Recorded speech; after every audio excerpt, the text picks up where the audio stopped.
ये कहानी जुलाई 2015 की है, जिस साल आशीष ग्रेजुएट हुआ था और उसे यूएसए में एक बहुत अच्छी जॉब का ऑफर मिला था। फेयरवेल के लिए आशीष के 4 दोस्तों ने उसे मसूरी ले जाने का फैसला किया।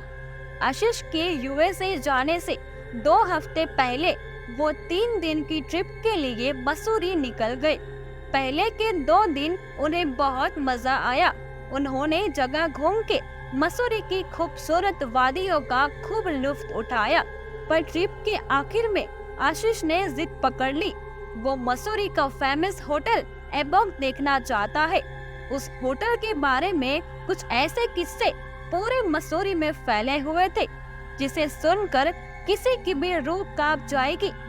कहा जाता है कि वहाँ ब्रिटिश डचेस अंग्रेज वीडियो की आत्मा घूमती है, जो कि हर किसी की जान लेना चाहती है। पर आशीष ने सारी कहानियों को नजरअंदाज कर दिया। अपने दोस्तों से वहां जाने की जिद करने लगा और उसके दोस्तों ने भी उसकी बात मान ली। और शायद यही उनकी जिंदगी की सबसे बड़ी गलती थी। रात के 2 बजे और उसके दोस्त होटल हालो पहुंच गए। उस होटल के गार्ड ने उन्हें अंदर जाने से बहुत मना किया, लेकिन आशीष नहीं माना और उसके दोस्तों ने गार्ड को कुछ पैसे दिए और गेट खुलवा लिया। जैसे ही वो 5 अंदर घुसे, आशीष का तो दम ही घुटने लगा। उसे लगा कि जैसे उसे सांस ही नहीं आ रही हो। अंदर एक अजीब सी बू आ रही थी और उनके फोन का नेटवर्क भी नहीं आ रहा था। वो धीरे धीरे उस होटल को एक्सप्लोर करने लगे। कुछ आगे जाते ही आशीष को ऐसा लगा जैसे उनका कोई दोस्त मिसिंग है। उन्होंने अपने आसपास नजर घुमा के देखा तो सच में दोस्त नेहा वहां से गायब हो चुकी थी। आशीष ने जब अपने बाकी दोस्तों से पूछा कि नेहा कहाँ गई, तो किसी को उसके बारे में कुछ नहीं पता था। पहले तो आशीष को लगा कि शायद उसके दोस्त उसके साथ कोई मजाक कर रहे हैं, लेकिन जब नेहा काफी देर तक वापस नहीं आई तो सब दोस्त काफी ज्यादा टेंशन में आ गए। आशीष के दोस्त रवि ने उसे गुस्से से बोला, मैंने कहा था ना यहाँ न आने के लिए, लेकिन तो इतना जिद्दी है कि तूने हमारी बात नहीं मानी। पता नहीं यार नेहा कहाँ चली गई। आशीष का दोस्त उसे ये सब बोल ही रहा था कि अचानक उस होटल के कमरे से एक जोरों की चीख सुनाई दी। वो चारों उस कमरे की तरफ भागे। उस कमरे में उन्होंने जो देखा, वो देखते ही उनका दिल बुरी तरह दहल उठा। नेहा उस कमरे के पंखे से लटकी हुई थी। उसकी आंखें खुली हुई थी।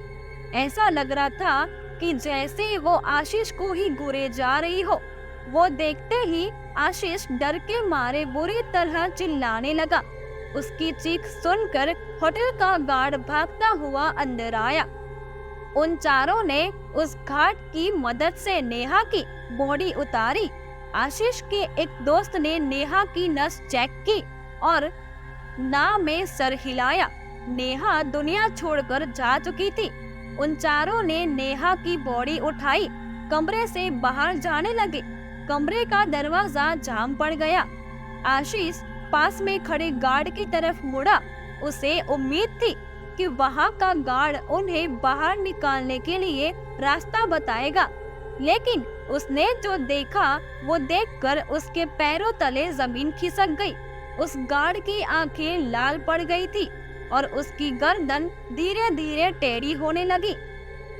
कुछ ही टाइम के बाद गार्ड का सर धड़ से अलग हो गया और उसका सर कटा शरीर उन चारों की तरफ इसी तरह आगे बढ़ने लगा। इसी तरह वो झांग दरवाजा खुल गया और चारों उस रूम से बाहर निकले। होटल के कॉरिडोर में भागते भागते अचानक उन्हें अपने सामने नेहा खड़ी हुई दिखी। वो नेहा को देखते ही चौंक उठे, क्योंकि नेहा की बॉडी को तो उन्होंने अपने हाथों में उठाया हुआ था। उन्हें समझ नहीं आ रहा था कि वो क्या करे। एक तरफ नेहा के जैसी हूबहू दिखने वाली एक लड़की धीरे धीरे उनकी तरफ बढ़ रही थी। तो कॉरिडोर की दूसरी तरफ सर कटे गार्ड का शरीर उन्हीं की ओर आ रहा था। आशीष ने दिमाग लगाया पर अपनी जेब में पड़े लाइटर को उस लड़की की ओर फेंका जो कि नेहा की तरह दिख रही थी। देखते ही देखते वो लाइटर उस लड़की के आर पार हो गया और तभी उस लड़की का रूप भी अचानक बदल गया। अब उसके सामने नेहा नहीं बल्कि उसी अंग्रेज विडो की आत्मा थी जिसके किस्से उन्होंने पहले से सुने हुए थे। उसका भयानक रूप देखकर उन चारों की हालत खराब हो गई। वो चारों कुछ सोच पाते उससे पहले ही वो औरत उनके सामने आकर खड़ी हो गई और उसने धीरे धीरे अपने लंबे हाथ उनकी ओर फैलाना शुरू कर दिया।